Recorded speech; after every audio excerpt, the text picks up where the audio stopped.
Hello everyone, would like to welcome you all to the platform of Ecoholics.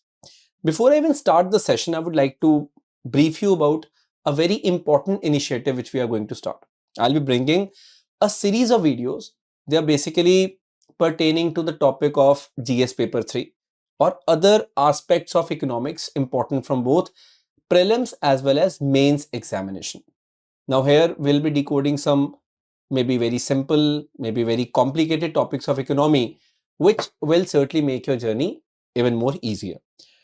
You can even let me know in the comment section if there's any particular topic you would like me to bring a video on, and I'll surely be more than happy to bring that. And I hope that you find this particular session insightful, and make sure you subscribe to the session, subscribe to channel as well, so that you can watch more such sessions. I'll try to make sure that I keep this session as pinpointed as possible. I'll try to make sure that I decode each and every aspect which I feel you may find difficult when you come across news like this. And moreover, in case I miss out on something, feel free to let me know in the comment section. I'll be more than happy to resolve your doubts. So on this very positive note, I would like to start the session. Now, this news has been making a lot of rounds. News is the share of gold in the India's Forex reserves has doubled in the last 4 years.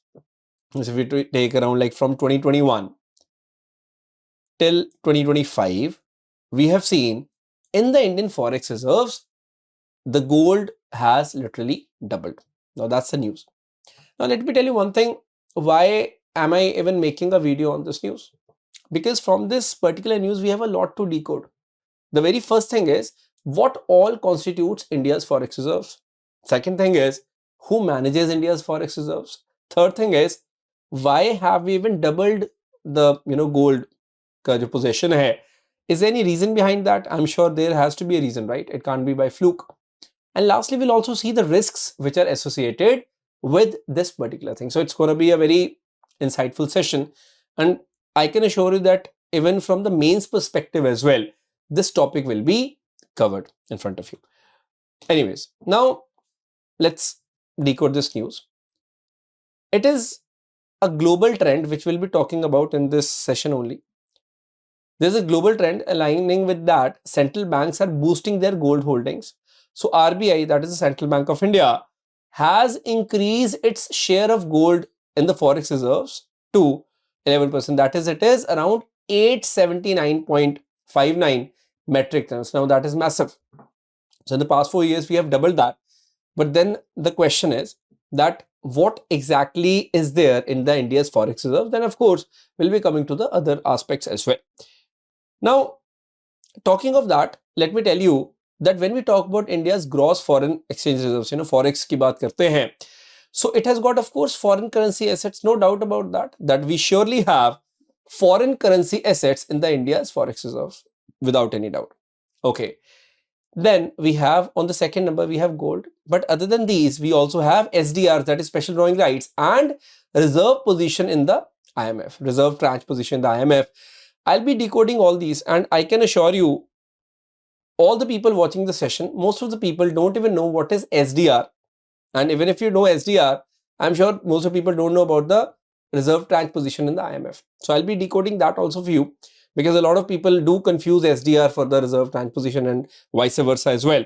So I'll be trying to make sure that I'm making this thing as well easy for you. All right. Okay. So before I even decode this news, let's come to this. Okay. So we see from time to time RBI comes up with this particular PDF. You can go to the RBI website, you can find it over there. This is the latest one I could find, and that is from the 30th of May 2025. Okay? May 30, 2025.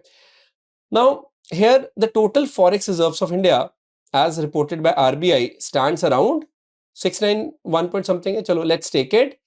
It is in dollar terms 691.48, that we can $5 billion. Now that is massive, right? This much is India's Forex reserves. Out of this 695, what do we see? We see foreign currency assets like dollar, euro, pounds, yen.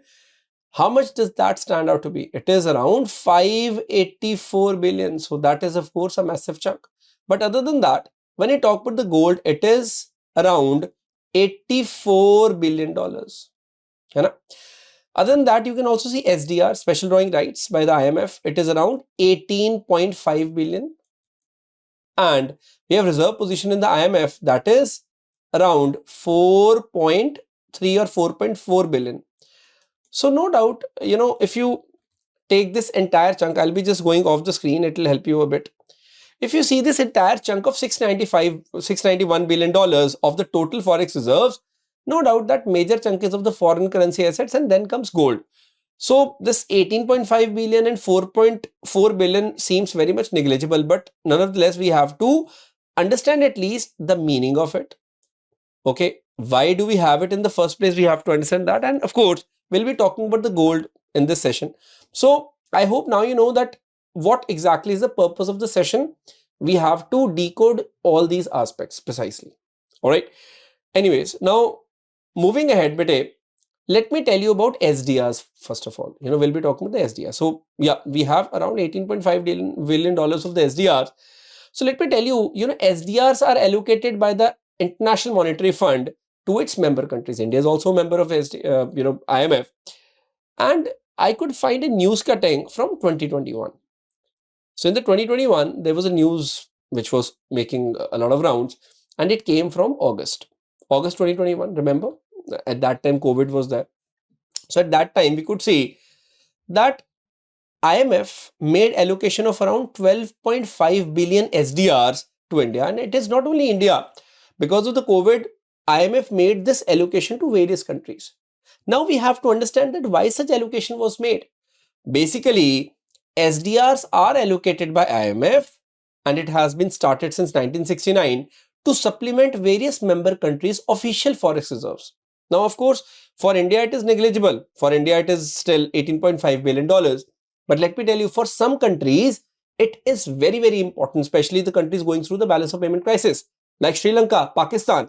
This is actually very much important for them. For India, certainly, we are lucky that we don't have to use it. But just imagine some countries who don't have these massive forex reserves. What will they do? They will certainly be using SDRs. And let me tell you, like any other currency, every day you see the new value of SDR. Like if I see today, that is 11th of June when I'm making this video, one special drawing right is equal to around 119.4 rupee. Tomorrow it can be 120 or it can be 115 also, we don't know. So the value of the SDR is calculated on the basis of the value of US dollar, euro, Japanese yen, Chinese renminbi and British pound. So before 2016, Chinese currency was not there. But since 2016, since China is such a big player in the global exports, we can see that Chinese currency is also included in this particular basket of these 5 major currencies. So I hope you have understood now that why do we have SDR in the first place and who allocates SDR. So since 1969, we have special drawing rights allocated by the IMF to the member countries to boost their forex reserves. All right. Like as I've already told you that we have seen allocation of around 12.5 billion SDRs was made to India, and this is actually a very important thing, and it was made in August 2021. All right, so this is very much important, and it was a very important aspect which we have to understand precisely. So I hope that is absolutely clear. So that's a good thing that we don't have to certainly use SDRs, because we don't need to. We have enough gold, we have enough foreign currencies, we don't have to use that. But you should know about these basic things about SDR. This knowledge can come really handy in the prelims as well.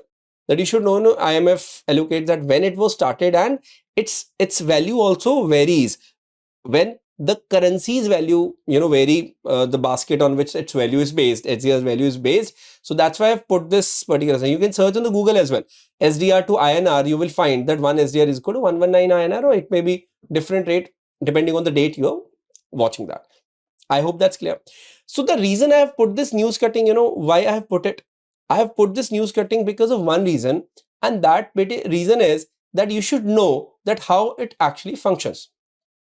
Now, we have understood about the SDR, that's done. But what about this reserve position in the IMF, this $4.4 billion? What exactly is it? I'll be talking about that as well.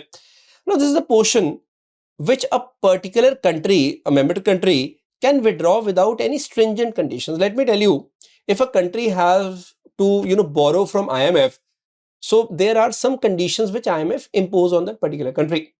So when we talk about this reserve tranche position, reserve position, it is a part of that particular country's quota in the IMF, which can be assessed without any special strict condition or stringent conditions. That's very much important. So it will always allow countries to draw upon their reserves with the IMF without conditionality. So this is a very important thing, especially during the BOP crisis. So as of now, if you ask me, India has $4.4 billion of reserve tranche position, which of course is negligible when we talk about the SDR, so even gold or the foreign currency which we have. But you just have to have just basic idea that what exactly is reserve position in the IMF. All right. So now we have certainly decoded that what constitutes India's forex. Now we can go to that particular news once again, that why are central banks across the world hoarding gold? All right. So they are increasing their gold holdings. But why in the first place are they doing that? Let's try to decode that particular thing. The very first thing is they want to diversify away from the US dollar. All right. So they do have US dollar, even the hard currencies as well for that matter. But since, gold is seen as a hedge against inflation, and it's a commodity. So that's why they are in a way not replacing dollar in a way, but they are trying to diversify the portfolio, I would say. So central banks are diversifying their reserves away from the dollar to reduce their exposure to the dollar devaluation, which may happen. I'm not saying it's going to happen, but it may happen in future. So in order to safeguard themselves from potential shock like this, they are doing that very much clearly. And as I've already told you, gold acts as a hedge against inflation. So now this is a very interesting experiment which you can do. All right. For example, ask your father's first salary, all right, or their first income, and also search on internet. Just imagine your father started working in the year 1975. I'm just giving you a hypothetical scenario. Your father started working in the year 1975 and his first salary was 500 rupee. Now search on internet what was the gold price in 1975 and correlate that how much gold he could buy with his first salary. All right. So just imagine that his salary was 500 or somewhere where he could buy 10 grams of gold. And today 10 grams of gold is 1 lakh rupees. So it was that particular salary was equal to 1 lakh rupees today. Are you getting it? So that's why we have seen that gold acts as a great hedge against inflation. I'm not saying that gold gives you excellent returns, though in the past 3 years it has given humongous returns. I'm not denying that. But over a period of time, if you see, 10 years or 15 years period, so you can see gold just act as a hedge against the inflation. So if you have gold in your hand and as the inflation rises, gold price also rises corresponding to that. So since we have seen global inflation rates on the rise, so gold certainly act as a hedge. So that's why we can see that it is just as a hedge that various central banks are taking it more and more. We all know geopolitical risks are so much high.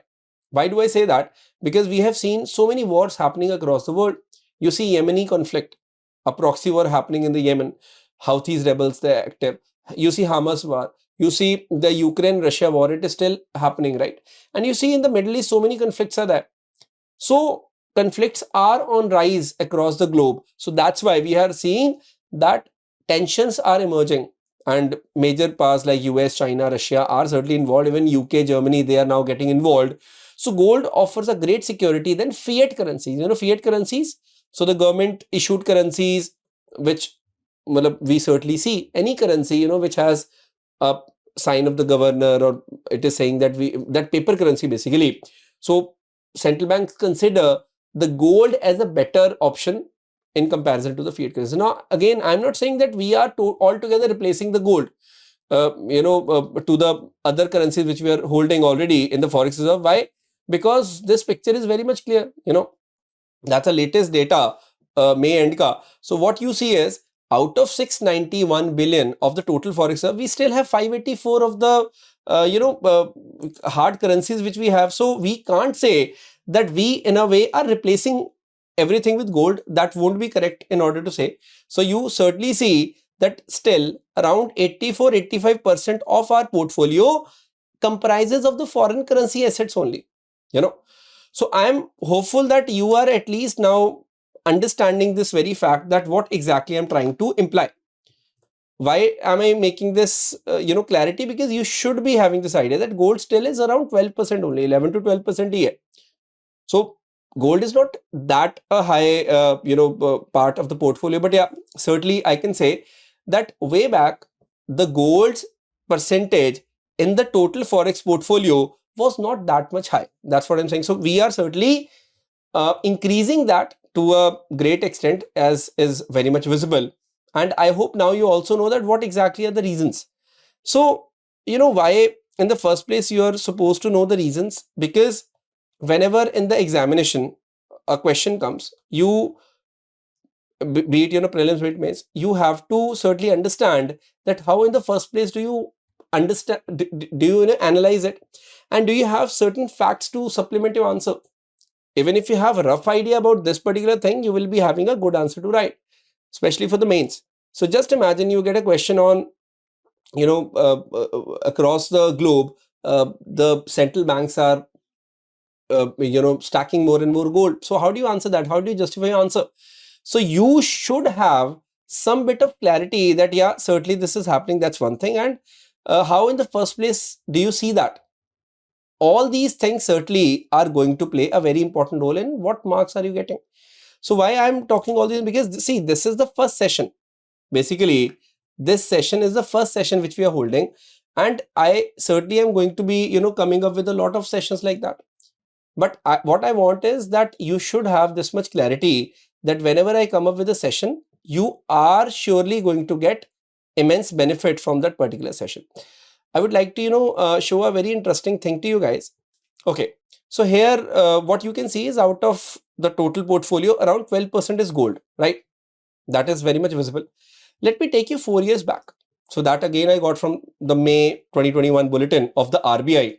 So RBI ka data. So here, what was the total forex reserve like? It was 589 billion. All right, 589 billion was the total forex reserve back in 2021. Out of this, you could see a massive chunk was of foreign currency assets. So at this time, gold was just around 6% only. Can you see that? It was just 6% that we could see gold. So now this in itself, I think, is enough to tell you that what exactly is the value now. And foreign currency asset was like 92.6% or 93%, I would say. So back in 2021, we had around 92 to 93% of the foreign currency assets, which have grown up, which have gone down to 84-85% of the total forex reserves. And gold was just 6%, which has gone up to 12% of the total forex reserve. I feel now I have shown you the correct picture which you need to understand. Clear? I hope you are able to see that. So trust me, this is the way you have to understand that, what exactly are we studying. You have to have a proper idea about that. If you don't have that, this means, we are not studying in a manner which has to be done. So it's very much important point which you certainly have to understand. Very clear? So I am, certainly really hopeful that this particular session is giving you a proper idea that how you have to study this particular topic or how you have to decode a certain topic. There are various risks also associated with storing of the gold. Let me tell you. The very first thing is, of course, liquidity. Like converting large gold into the cash is certainly a slower process as compared to the liquidation of the foreign currency asset. Foreign currency asset you can directly use in the market. Gold you can't directly use. Yeah, there may be some player who will say, okay, we'll take gold, but not all the players accept the gold readily. So you have to keep that thing in the mind. Second thing is zero yield. Like gold is not going to yield any interest, unlike bonds or any other deposits. Gold certainly will appreciate, but we don't know if it'll appreciate or it'll stay stagnant for 5 years or it'll decline in the value. It's a commodity, so you don't know that its value is going to go up or down, but yeah, surely you will get no interest on that. And thirdly is, of course, there's a lot of cost involved in holding that. For example, even if you hold it in the domestic vault or overseas in the Bank of England, you're going to pay a lot of money in order to make sure that it is secure facility. So it's not going to be that easy as well. So all these things are associated when we talk about gold as a commodity, as a part of the forex reserve. But yeah, one thing is for sure, in the past 4 years we have literally from 6% of the total forex reserve, we have taken it to 12% of total forex reserve by the value. and we have literally doubled that. So this point has to be very much clear to you that why we have done that. That's one thing. What all are the risks, and the bonus thing was we have also decoded the SDR and the reserve position in the IMF. I am hopeful that in the 20-minute session, I have done justice to this particular topic. And surely let me know in the comment section if you would want more such, videos on various topics on economy. And I'm looking forward to your response in the comment section. That's me, Akash and Dev, signing off. Thank you so very much. And before going, I would like to tell you about a workshop which we conduct on every Sunday. That is usually from 12 to 2. And that's a very important workshop which you should surely attend, especially if you are preparing for any examination, especially the civil services examination. It will give you a lot of orientation, and approach will be, transformed in a positive manner. So thank you so much.